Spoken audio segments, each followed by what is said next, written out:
Sir ഞങ്ങൾക്ക് സഭ നടപടികളുമായി ഞങ്ങൾക്ക് സഹകരിക്കാൻ ബുദ്ധിമുട്ടുണ്ട്. സാർ പ്രതിപക്ഷത്തിന് സഭ നടത്താതിരിക്കലാണ് ആവശ്യം എന്നാണ് തോന്നുന്നത്. ഭീരുത്വത്തിന്റെ ലജ്ജയില്ലാത്ത പ്രദർശനമാണ് ഇവിടെ കണ്ടുകൊണ്ടിരിക്കുന്നത്. അതാണ് കണ്ടുകൊണ്ടിരിക്കുന്നത്. തിണ്ണമെടുക്ക് സഭ നൽകുന്ന അവകാശത്തെ വിനിയോഗിക്കാൻ തയ്യാറാവാതെ അതിന് ധൈര്യമില്ലാത്ത ഈ പ്രതിപക്ഷത്തെ ജനങ്ങൾ വിലയിരുത്തും.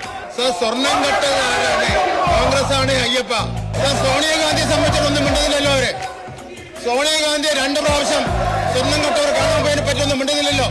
കേരളത്തിലെ സാധാരണക്കാരായ കോൺഗ്രസ് പ്രവർത്തകർക്ക് സാധിക്കാത്ത കാര്യം എങ്ങനെ കോച്ചിക്ക് സോണിയാഗാന്ധിയുടെ വീട്ടിൽ സാധിച്ചു സർ?